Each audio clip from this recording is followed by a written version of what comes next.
Shalom, selamat pagi. Bagaimana kabarnya? Bilang enggak baik juga enggak apa-apa kok ya. Tuhan tahu, apalagi ini mungkin para bapak, para ibu-ibu. Nah, bapaknya itu mungkin ya diem gitu ya. Ibu-ibunya ini sedang heboh-hebohnya setelah kenaikan minyak goreng yang naiknya drastis gitu ya. Ditambah lagi 1 April PPN naik sekian persen dan itu mempengaruhi semua bahan pokok gitu ya. Mulai bingung sekarang, gaji enggak naik tapi pengeluaran bertambah. Nah, setiap ke pasar dalam perjalanan mungkin udah mikir gitu ya. Pengen beli A, B, C, cukup enggak ya gitu ya. Tadi juga pagi sempat ngobrol gitu ya dengan Pak Hendra, datang enggak ya? Kita bahas juga tentang kenaikan-kenaikan bahan pokok gitu, itu sangat pengaruh gitu ya. Jadi enggak apa-apa sebetulnya ya ketika kita bertanya bagaimana keadaannya, kita jujur di hadapan Tuhan. Kalau kita sedang kurang baik, bahkan tidak baik-baik saja gitu ya. Karena apa? Karena Tuhan pun pernah mengalami situasi yang sangat-sangat tidak baik. Oleh sebab itu, ada ya Bapak yang kita tadi bicarakan. Pagi hari ini kita akan merenungkan siapa sih Yesus yang beberapa minggu kemarin kita sudah renungkan ketika dia di atas kayu salib dengan perkataan-perkataannya. Dan pagi hari ini kita semakin diteguhkan apa yang dialami oleh Yesus, sehingga kita semakin paham, bahkan kita juga semakin diteguhkan di dalam menjalani kehidupan ini. Mari kita meminta tuntunan Tuhan, kiranya Tuhan memberikan hikmat sehingga kita memahami firman Tuhan. Mari kita berdoa. Bapa di dalam surga, kami mengucap syukur ya Tuhan. Engkau memberikan kami roh kesetiaan, sehingga kami boleh hadir di gereja ini. Bahkan mungkin nanti ada di antara kami yang beribadah di rumah.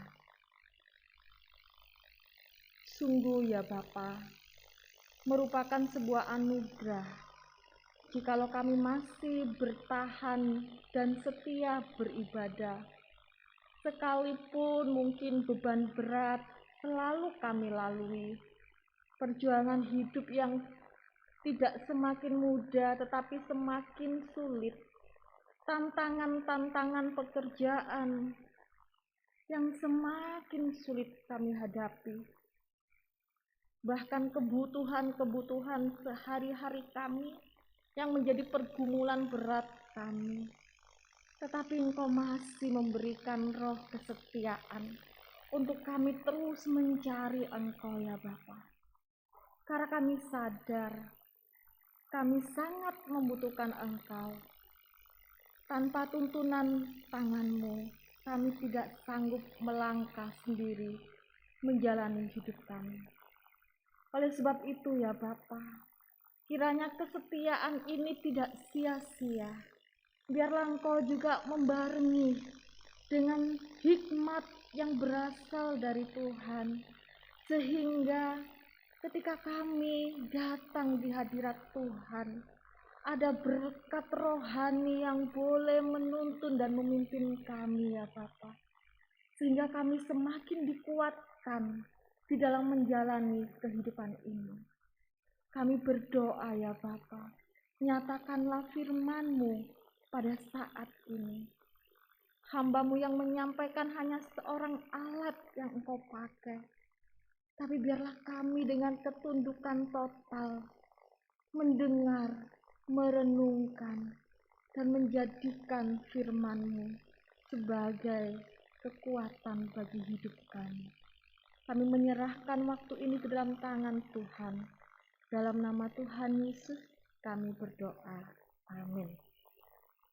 Ya Bapak Ibu, saudara-saudari yang saya kasihi, tema dalam minggu ini adalah ucapan Yesus di kayu salib yang kelima gitu ya.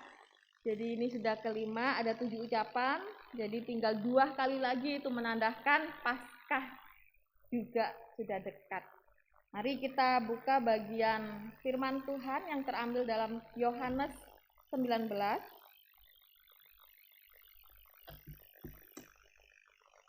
Saya menyantumkannya 1 ayat, tapi kita akan baca 2 ayat. Jika waktu memungkinkan kita akan membahas 2 ayat, tapi jika nantinya terlalu panjang kita akan bahas 1 ayat yang memang sesuai dengan tema kita pada pagi hari ini. Yohanes 19 kita baca dalam ayat 28 sampai 29. Bersamaan ya dengan saya ya bacanya Bapak Ibu ya. 1, 2, 3. Sesudah itu karena Yesus tahu bahwa segala sesuatu telah selesai, berkatalah ia, supaya genaplah yang ada tertulis dalam kitab suci, aku haus. Di situ ada suatu bekas penuh anggur asam, maka mereka mencucukkan bunga karang yang telah dicelupkan dalam anggur asam pada sebatang hisop, lalu mengunjukkannya ke mulut Yesus. Bapak Ibu yang dikasih oleh Tuhan, setiap perkataan seseorang yang akan dipanggil Tuhan itu biasanya menjadi perkataan yang sangat penting. Saya pernah punya pengalaman ketika nenek saya akan dipanggil Tuhan gitu ya. Dari kecil saya merasa bahwa orang yang sangat sayang dan perhatian kepada saya adalah nenek saya. Jadi bisa dibayangkan sangat tidak mudah saya kehilangan nenek saya gitu ya. Bahkan sampai sekarang pun itu saya sering memimpikan beliau. Saya merasa bahwa beliau itu ada terus gitu ya, memberikan kekuatan kepada saya, selalu hadir buat saya gitu ya. Lah ketika mau meninggal, nenek saya ini 1 hari sebelumnya dia sehat gitu ya. Memang usianya sudah lansia, jadi kondisinya kakinya sering sakit gitu ya.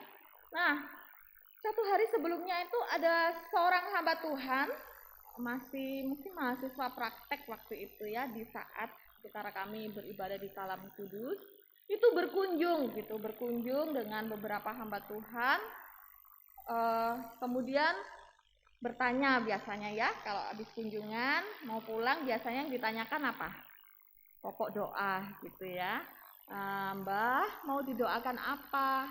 Nah, saya masih ingat betul nenek saya tuh mengucapkan begini, doakan saya pengen cepet-cepet ketemu Tuhan gitu ya. Nah, bayangkan ya, kalau kita hamba Tuhan terus kita tanya ini ke jemaat gitu ya, apa yang pokok-pokok doa apa yang bisa saya doakan? Kemudian jawabannya, doakan saya untuk ketemu hamba Tuhan. Coba kita doanya gimana caranya ya? Tuhan cepet panggil ibu ini, bapak ini, anak ini gitu ya, karena pengen cepet ketemu Tuhan gitu. Seneng dianya karena yang didoakan itu mungkin rindu menikmati sebuah kebahagiaan yang sejati, dan itu mungkin yang dirasakan nenek saya pada waktu itu gitu ya. Nah, dan apa yang terjadi Bapak Ibu? Esok harinya gitu ya, karena pada sore hari itu papa mama saya itu nginap di rumah kakak saya. Jadi memang saya dengan nenek saya berdua saja gitu ya. Semalaman itu kami masih tidur bersama gitu. Jadi saya di kasur lipat di bawah, nenek saya di kasur atas begitu. Semalaman kami tidur bersama dan beliaunya ini masih sehat. Beliau suka bangun subuh, mandi, kemudian jalan pagi gitu ya. Setelah sarapan, tiba-tiba beliau pulang tiduran gitu, tapi sudah tidak bersama di kamar saya, tapi di kamar yang lain. Tiduran itu dia merasa kesakitan gitu.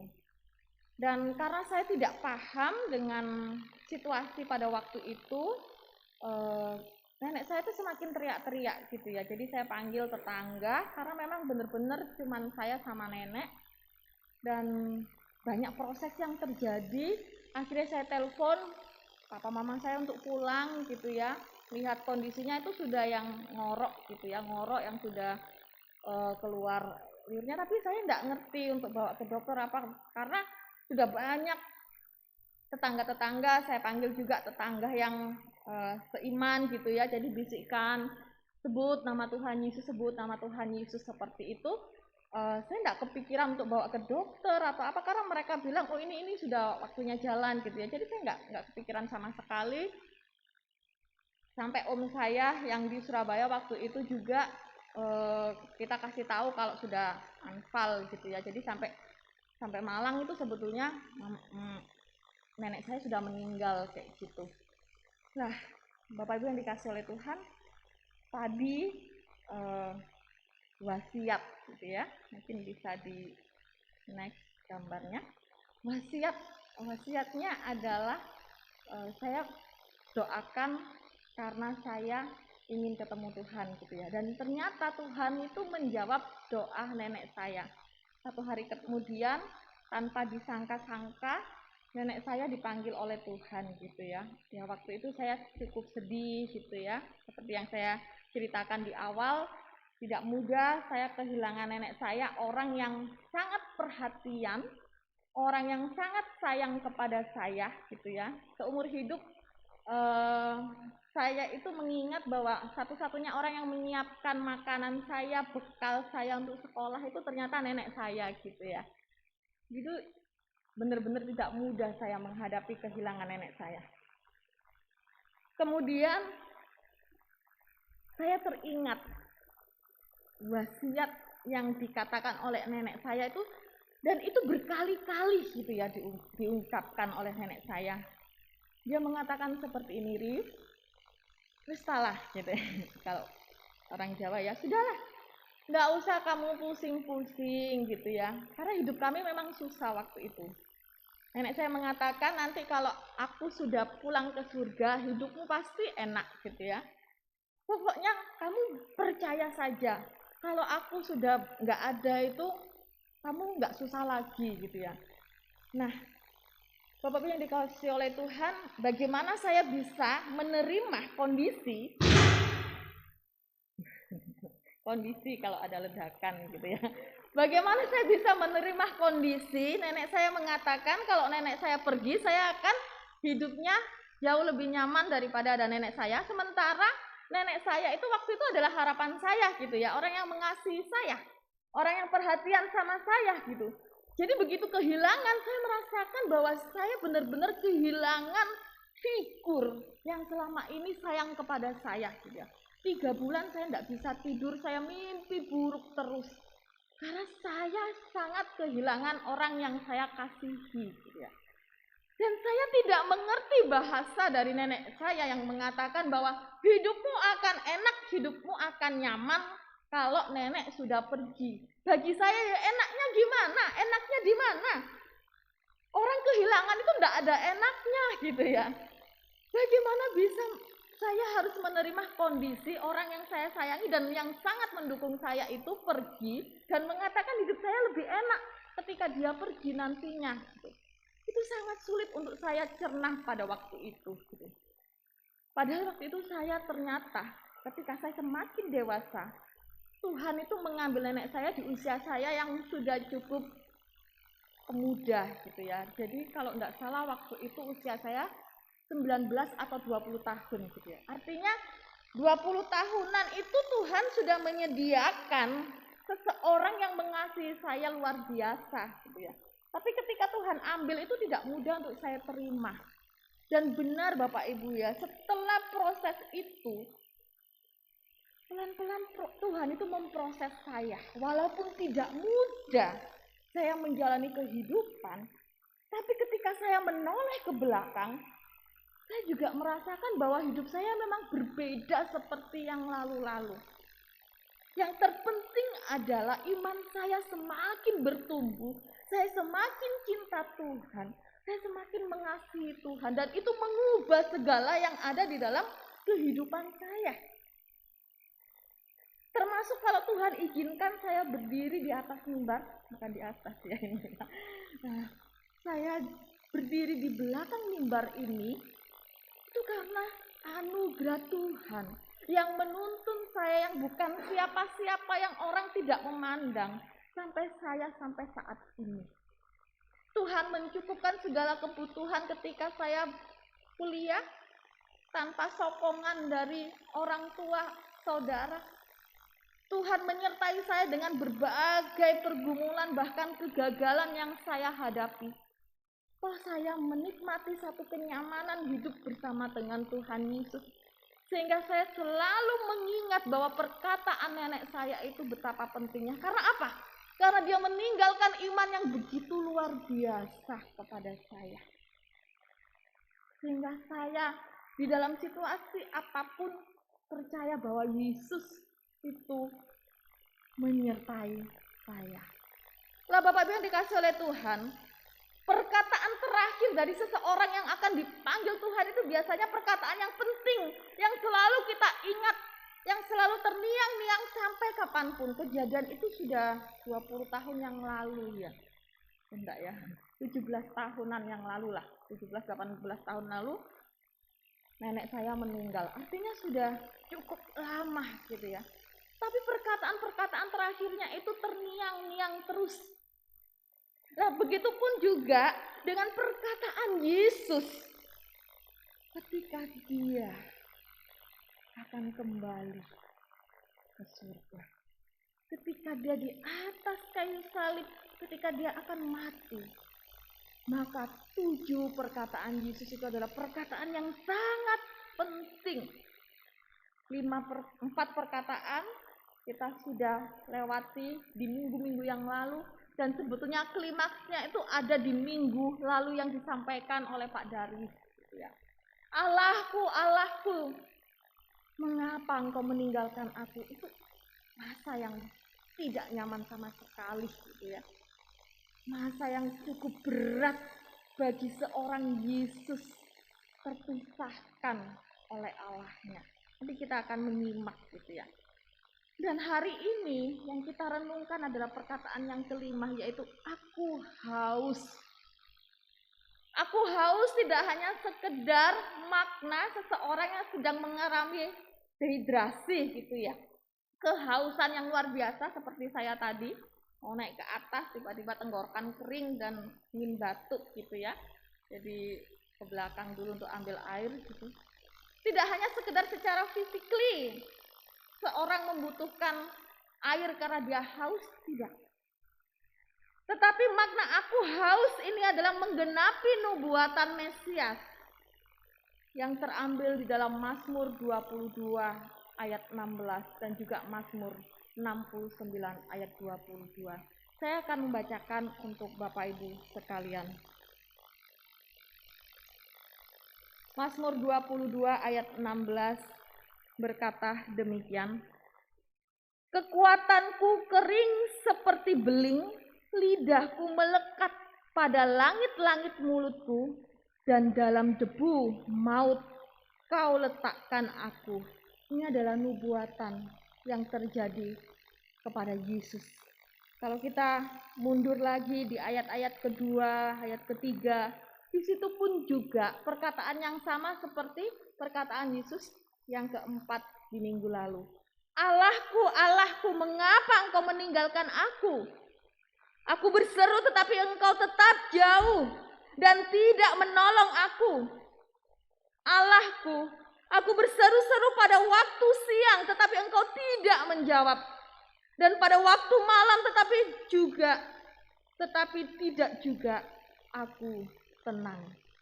Satu seruan yang menyatakan betapa dia sedang kehilangan, betapa dia sedang terpisah oleh Allah yang sungguh melekat bagi dia. Mazmur 69 ayat 22.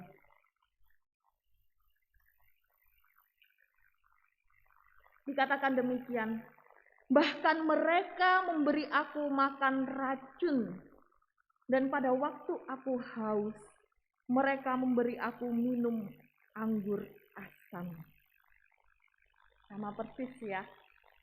Mazmur ribuan tahun dibuat sebelum kelahiran Yesus. Dan setelah kelahiran Yesus dengan proses yang dia hadapi sampai di atas kayu salib, perkataan-perkataannya sama. Ini adalah sebuah nubuatan. Jadi kalau Yesus mengatakan aku haus, itu sudah tercatat ribuan tahun sebelumnya. 7 perkataan Yesus di kayu salib sangat penting.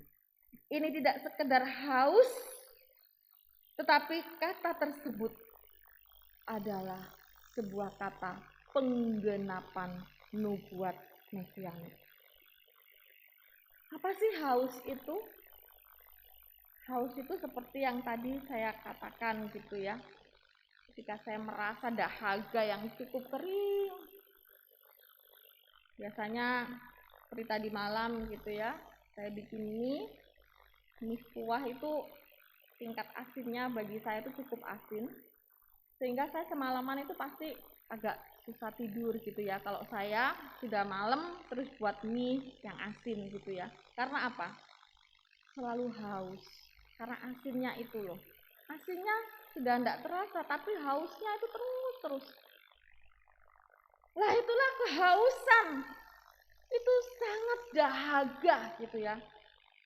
Seperti seseorang yang kalau sudah haus tuh menemukan oase gitu ya. Gambar ini menunjukkan ada botol minuman itu dia berusaha untuk menangkapnya, sudah dahaga sekali, kering rasanya. Jadi haus itu menunjukkan sebuah keadaan yang kekurangan. Saya sangat haus, saya butuh air. Makanya saya merasa bahwa saya sedang kekurangan. Saya kurang cairan. Dan kehausan itu memang kondisi tubuh yang tidak bisa dipaksakan gitu ya. Saya membaca kemarin dalam persiapan ini, kalau seseorang dalam kondisi cairannya itu yang sel darah merahnya bagaimana itu, dia nggak akan tahan kalau nggak minum 2 hari saja, maksimal 4 hari dia akan mati gitu ya. Dia akan meninggal gitu.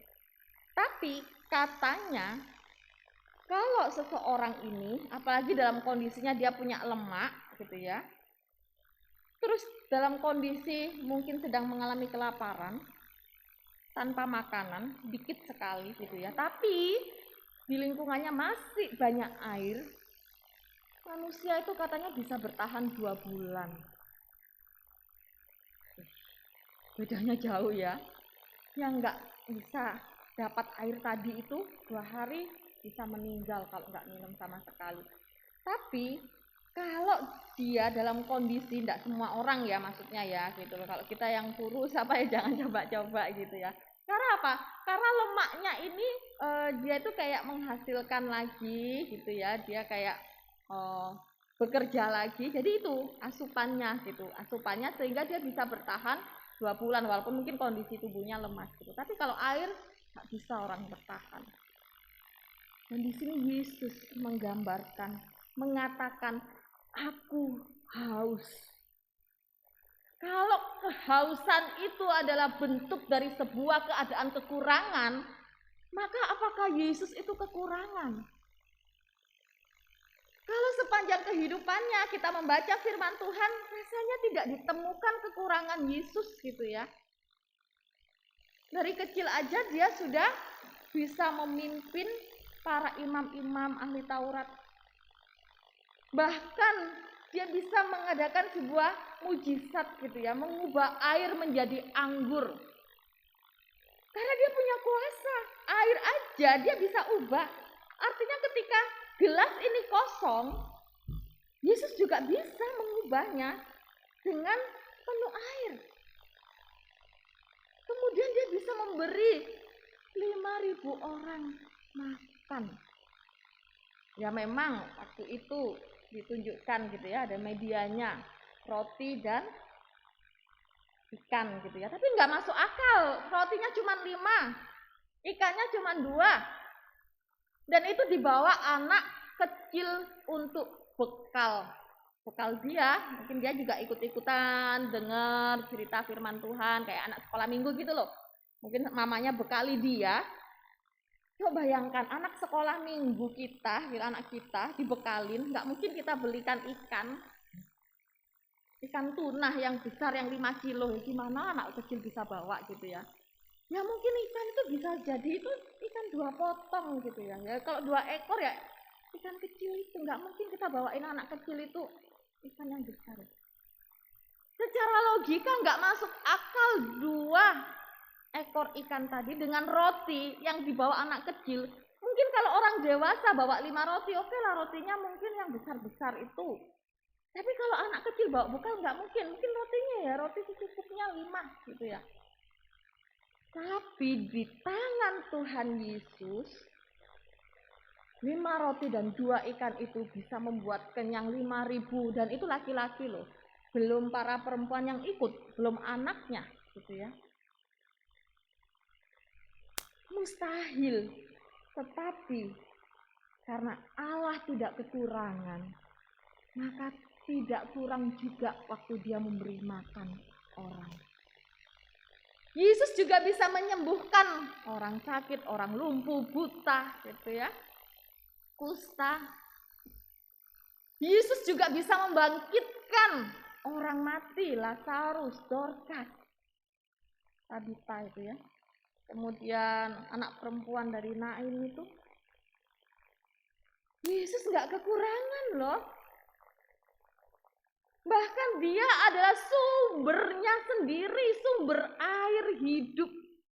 Nah, makanya hari Rabu kemarin yang ikut datang di doa malam, saya sempat singgung gitu ya dari Yohanes 4 karena berkaitan dengan khotbah hari ini gitu ya. Di Yohanes yang kita baca tadi kan Yohanes, sama-sama Yohanes, penulisnya sama. Cuman yang kita baca di pasal 19. Di Yohanes 4 dikatakan ketika Yesus bertemu dengan perempuan Samaria, dia mengatakan, "Akulah air hidup. Barang siapa minum dari aku, dia tidak akan haus lagi." Jadi dia itu sumbernya. Bahkan diulang lagi di pasal yang ke-7.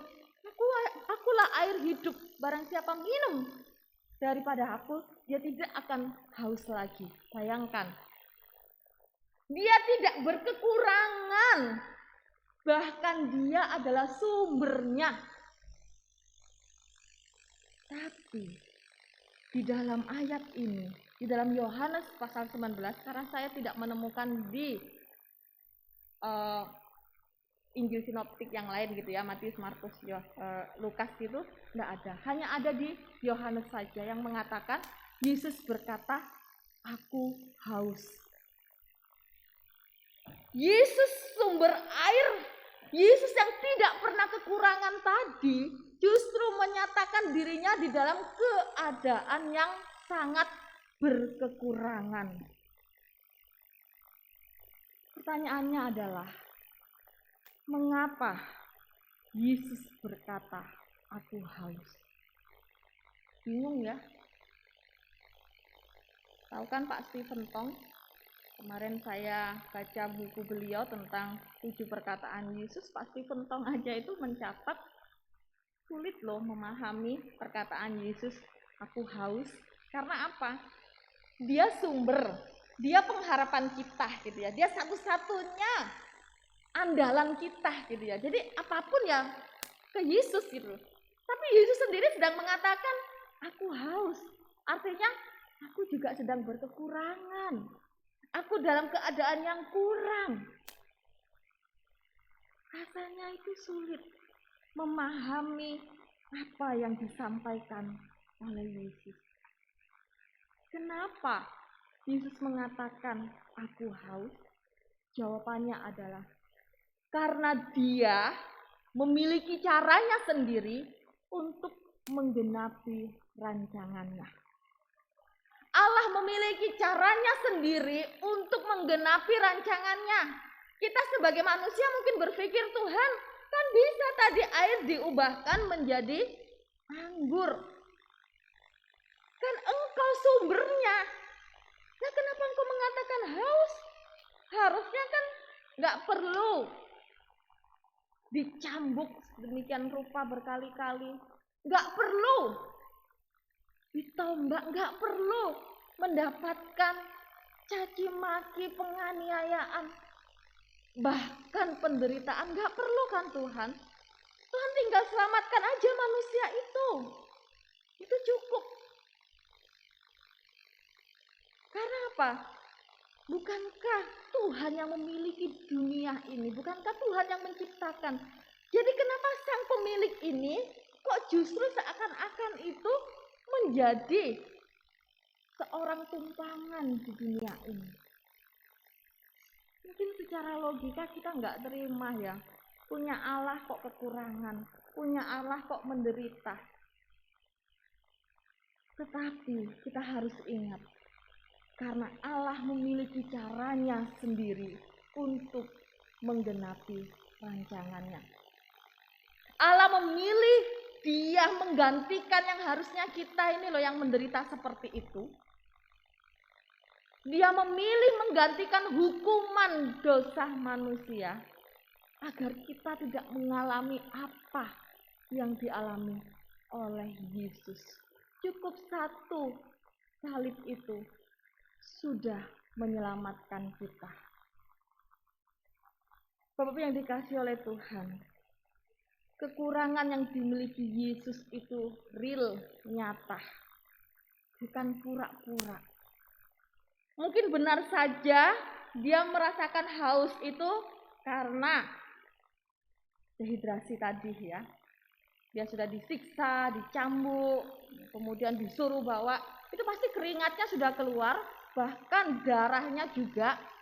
Kita bisa bayangkan ya, dia disalib jam 9 sampai ke jam 12, kemudian ini di masa-masa jam yang gelap gulita itu, jam 12 sampai ke jam 3.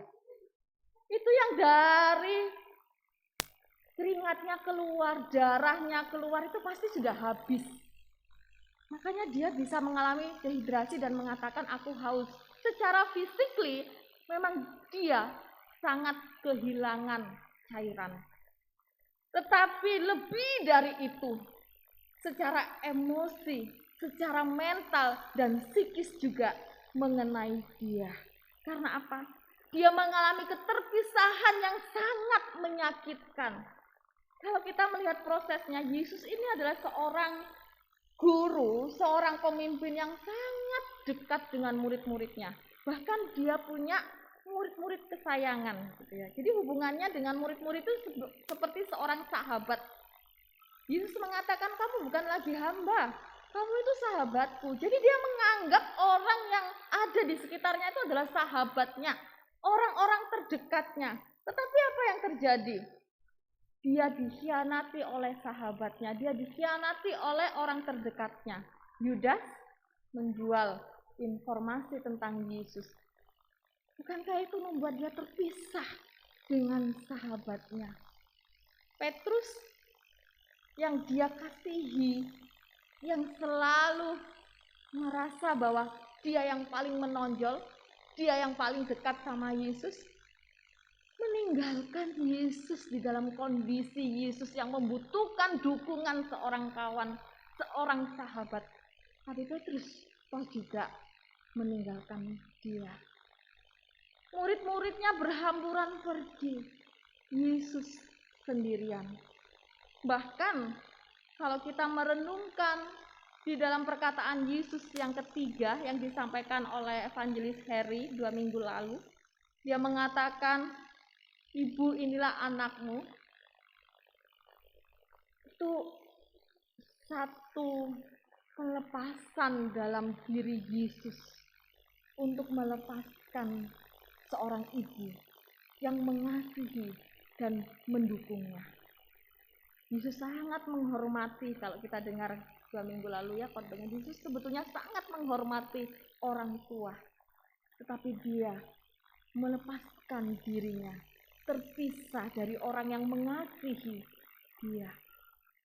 Di dalam kondisi kehausan, kalau kita punya anak gitu ya, apalagi masih seusia anak-anak kita yang saat ini sedang bermain gitu ya, mereka bilang haus, mereka bilang lapar, biasanya yang paling lari duluan adalah mamanya gitu ya. Betapa menderitanya seorang mama ketika punya bayi tapi ASINya tidak bisa diberikan, sehingga anaknya harus kehausan. Itu hal yang tidak mudah. Dan Yesus pun merasakan keterpisahannya dengan seorang yang perhatian dan sayang kepadanya.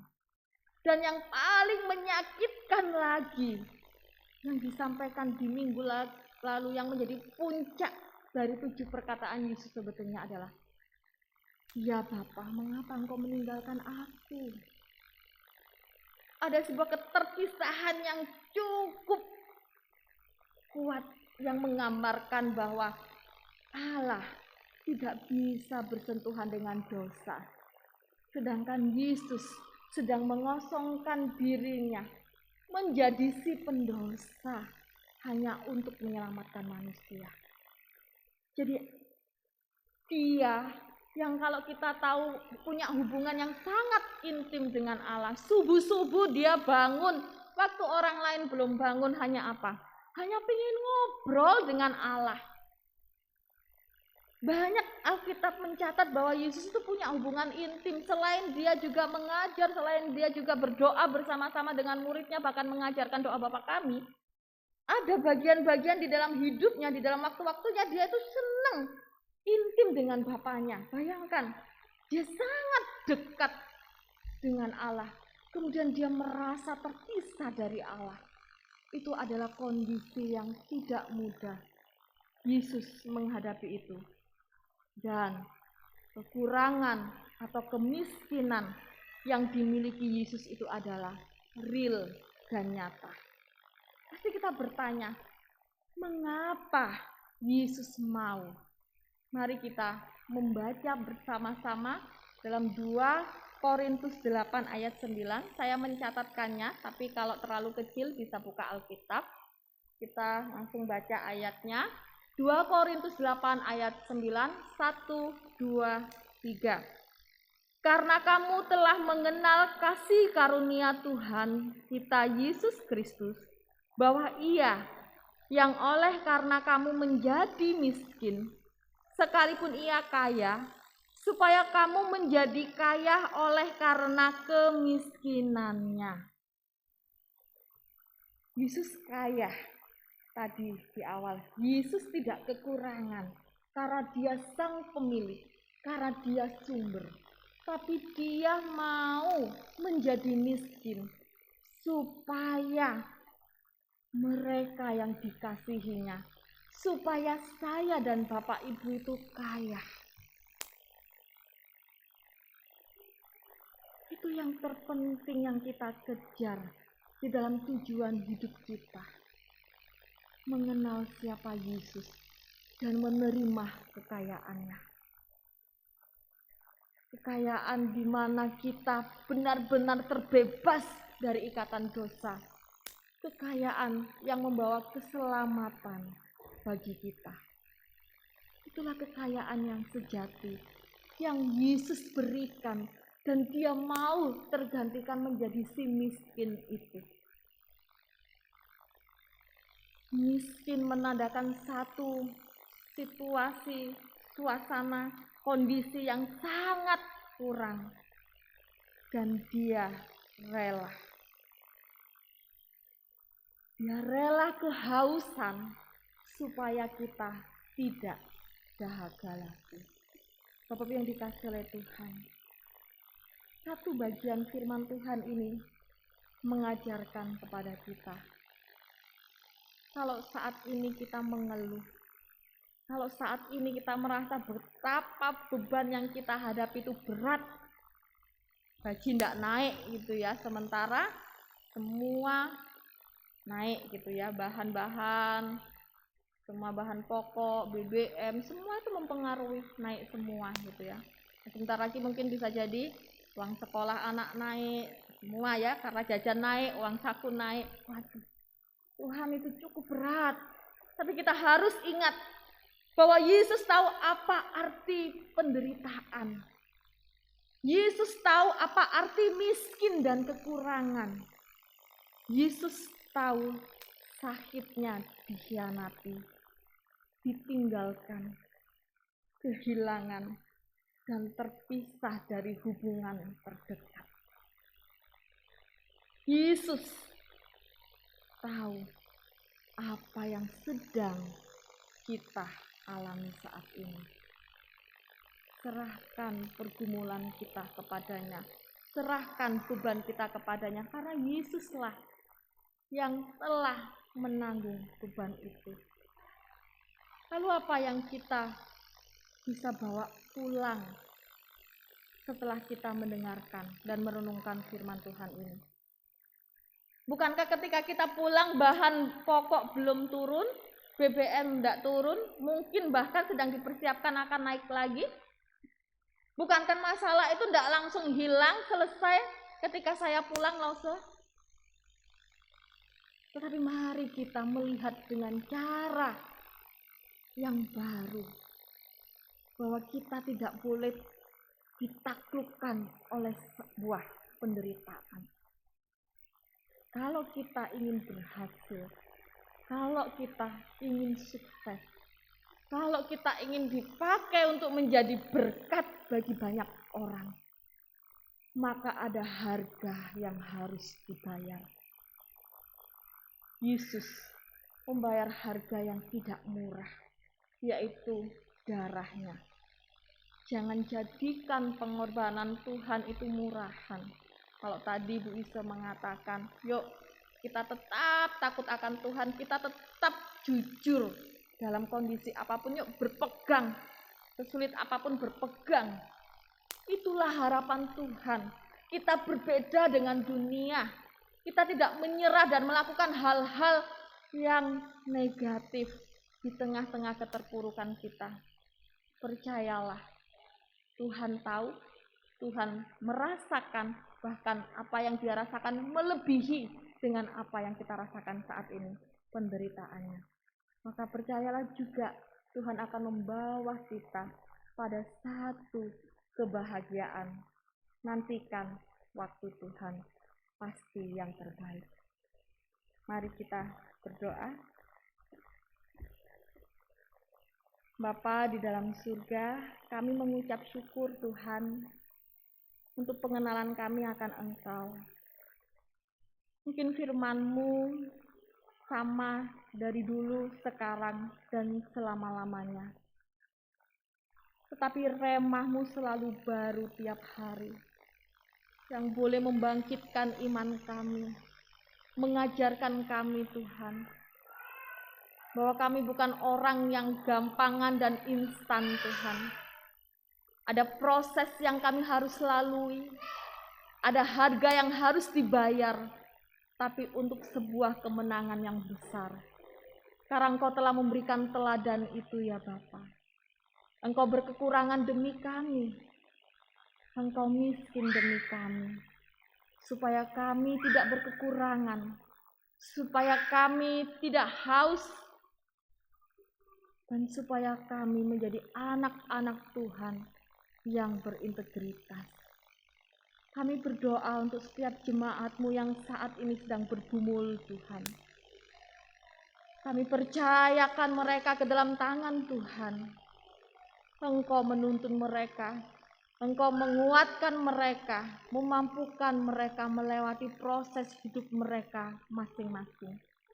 Dan kami terus berdoa untuk rumah tangga mereka, untuk suami, untuk istri, untuk orang tua, untuk menantu, untuk anak, untuk cucu, untuk kami semua ya Bapa. Kiranya Engkau pimpin sertai hidup kami. Terima kasih Tuhan, dalam nama Tuhan Yesus kami sudah berdoa. Amin. Waktu dan kesempatan saya kembalikan.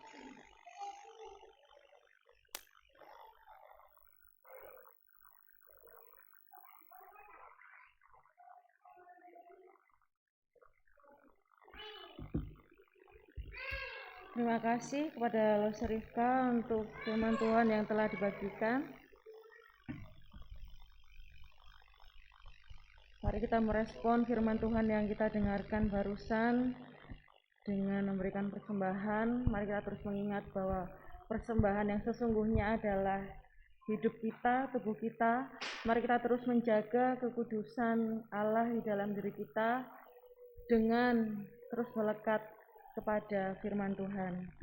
Kita juga akan diberikan kesempatan untuk memberikan persembahan. Kantong persembahan akan dijalankan oleh majelis. Apabila jemaat yang tidak ingin memberikan uang secara tunai, bisa diberikan dengan transfer melalui rekening BCA maupun QRIS yang ada di belakang kursi yang Bapak Ibu Saudara duduki saat ini. Mari dengarkanlah firman Tuhan sebagai pengantar kita memberikan persembahan dari Matius 6 ayat 31 dan 33. Sebab itu janganlah kamu khawatir dan berkata, apakah yang akan kami makan? Apakah yang akan kami minum? Apakah yang akan kami pakai? Tetapi carilah dahulu kerajaan Allah dan kebenarannya, maka semuanya itu akan ditambahkan kepadamu.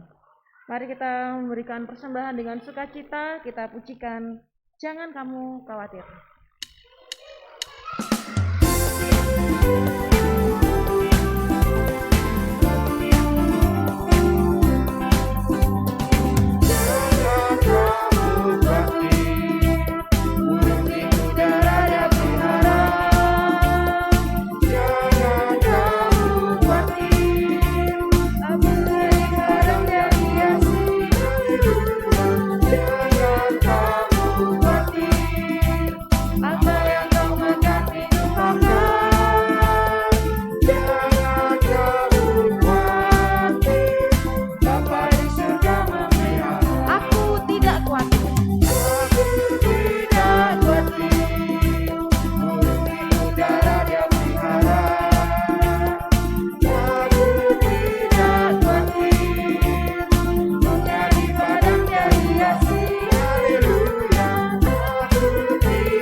Saudari Maria bisa memimpin dalam doa. Mari kita berdoa. Ya Tuhan, kami sungguh mengucap syukur dan terima kasih dan anugerah-Mu kami masih ada di tempat ini. Dan saat ini ya Tuhan, kami memberikan sedikit apa yang kami miliki. Biarlah ya Tuhan, Kau mau menyucikan dan menguduskan persembahan ini ya Bapa, supaya sungguh-sungguh ya Tuhan dapat membangun kerajaan-Mu di tempat ini. Terima kasih ya Tuhan, hanya di dalam nama Tuhan Yesus kami sudah berdoa dan mengucap syukur. Amin. Amin. Jemaat saya persilakan duduk kembali. Saya akan membacakan warta untuk 1 minggu ke depan.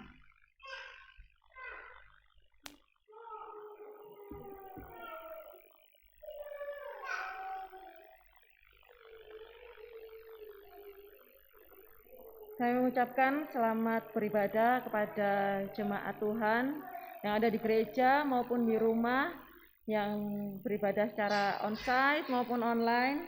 Kiranya ibadah ini boleh menguatkan Bapak Ibu sekalian. Kami mengucapkan terima kasih kepada Loster Rifka yang sudah menyampaikan firman, lalu juga rekan-rekan yang sudah melayani pada pagi hari ini. Tuhan Yesus memberkati setiap pelayanan saudara. Kami majelis dan hamba Tuhan bersyukur dan bersukacita menyambut saudara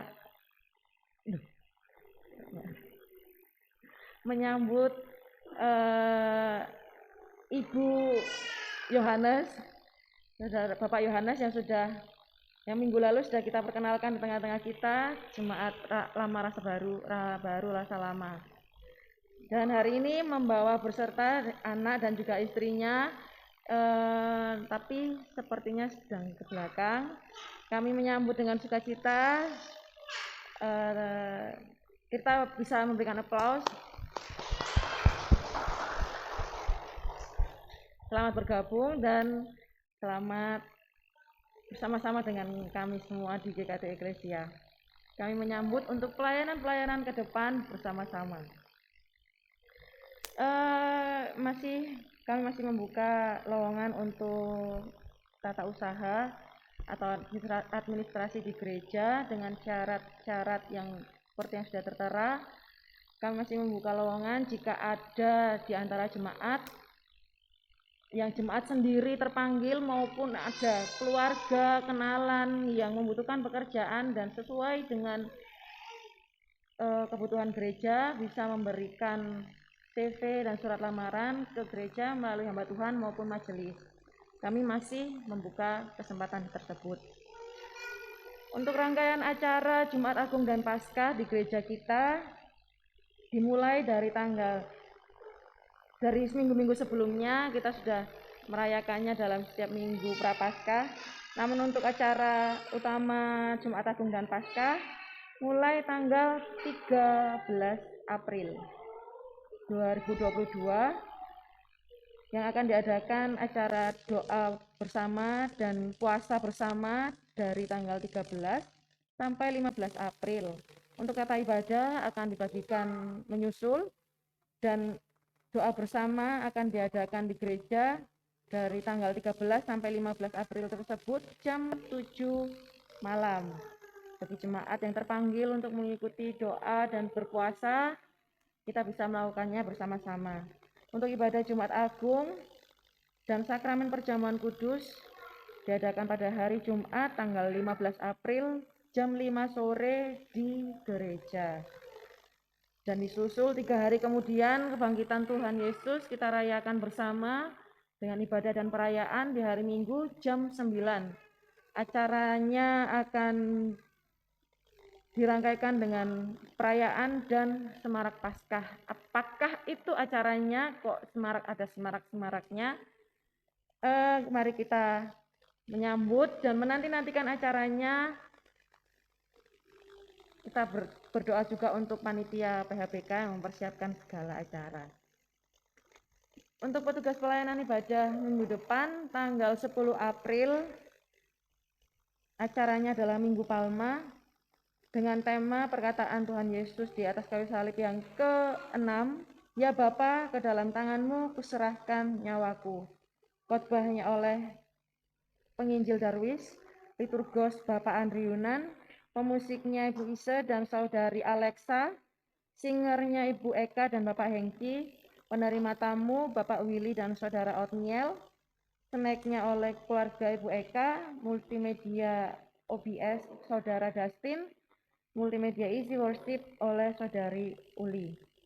Dan juga untuk persekutuan doa Rabu besok, Rabu tanggal 6 April jam 7 malam di gereja dengan tema khotbah yang cukup menarik, jebakan kesadaran. Apa itu jebakan kesadaran? Bahkan dalam keadaan sadar pun kita bisa dijebak oleh kesadaran kita. Mari kita datang di hari Rabu jam 7 yang akan dibawakan oleh Lose Darwis sebagai pembawa firman, Lose Rifka yang akan menjadi worship leader, saya yang akan musik, multimedia oleh Saudari Uli, dan persembahan snack oleh Bapak Hengki. Kepada setiap jemaat yang mengambil bagian dalam pelayanan minggu depan, silakan mempersiapkan diri dengan baik. Untuk sekolah minggu masih secara online, namun hari ini perdana persekutuan sekolah minggu kaum praremaja di gereja tadi pagi dan sudah berjalan dengan baik. Kita doakan supaya minggu-minggu ke depannya ada perkembangan supaya anak-anak sekolah minggu bisa beribadah bersama-sama. Pokok doa seminggu kita ini adalah kita berdoa untuk keluarga penginjil Darwis dan Bapak Indrawan, panitia PHBK, bangsa dan negara, program 2002, kebutuhan sound system, dan untuk gereja kita. informasi yang terakhir, kita bersyukur di tengah-tengah kita dalam seminggu yang lalu merayakan bersama ulang tahun bapak-bapak kita terkasih. Ada 3 bapak yang berulang tahun, namun saya pantau dari atas yang datang hanya 1, yaitu Bapak Budi. Berdiri di sini aja ya Pak ya. Mari kita bangkit berdiri, kita nyanyikan lagu Happy Birthday, dan doa nanti akan dipimpin oleh Lose Rifka.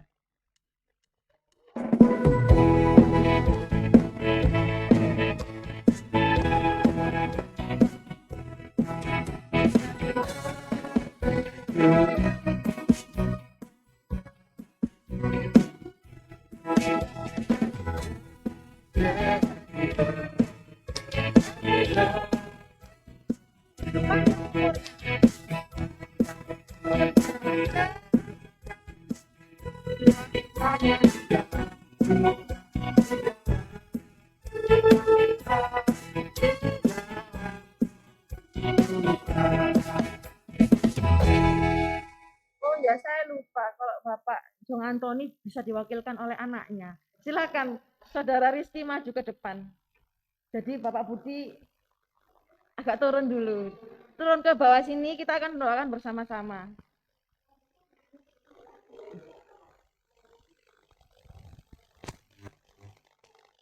Pak Budi ada pokok-pokok doa.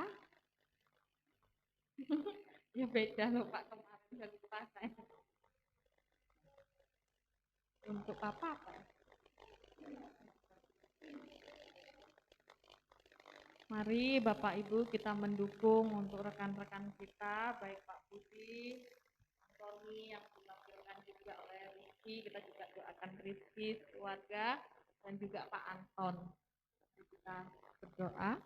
Bapa di dalam surga, kami sungguh bersyukur Tuhan jikalau di dalam minggu ini kami boleh turut bersuka cita untuk kebahagiaan saudara seiman kami Tuhan.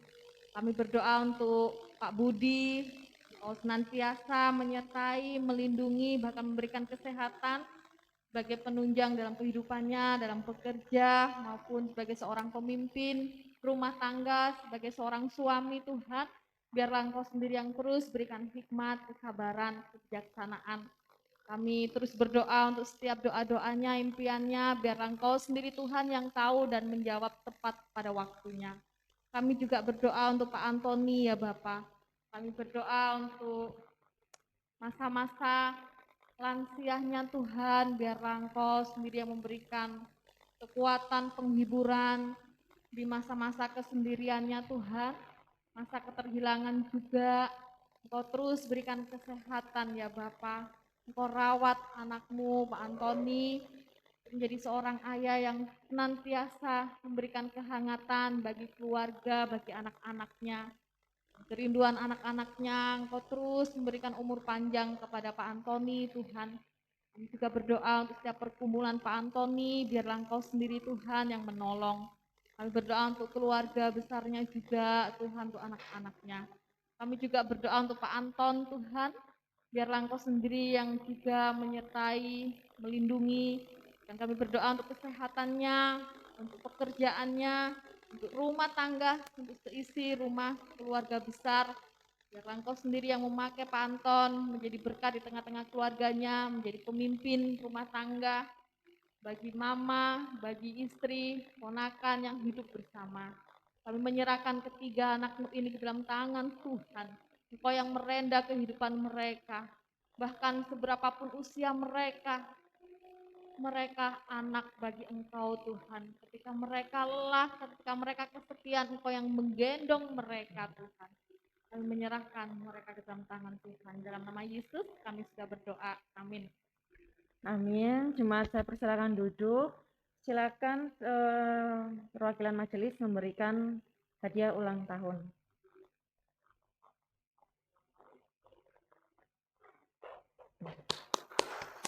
Silakan kembali ke mejanya, ke kursinya kembali. Apabila ada jemaat yang membutuhkan pelayanan Untuk keluarga maupun yang lainnya bisa menghubungi para majelis maupun hamba Tuhan kita yaitu penginjil Darwis. Dan sekian warta, mari saya undang jemaat untuk bangkit berdiri. Kita mengembalikan segala pujian, segala hormat dan syukur kita kepada Tuhan. Kita pujikan pujian doksologi, doa berkat oleh penginjil Darwis, dan kita aminkan dengan pujian amin.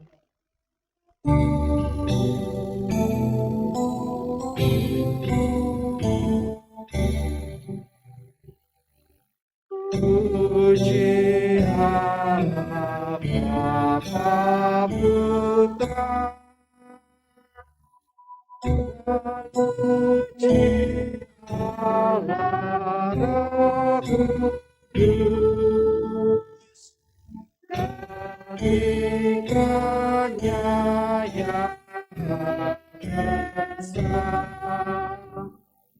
Pohon sama sumber berkat.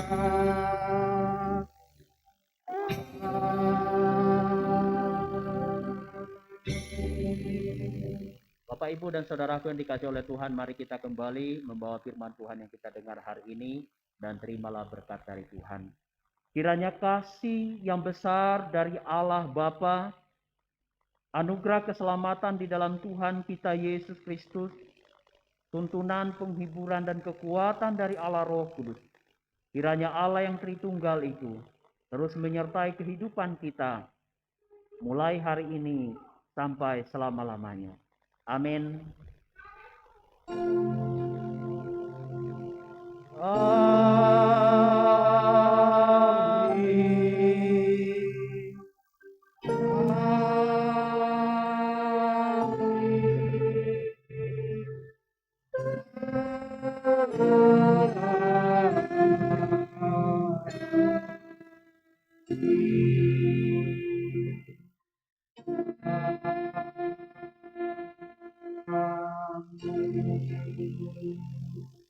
Jemaat persilakan duduk kembali, ibadah telah selesai.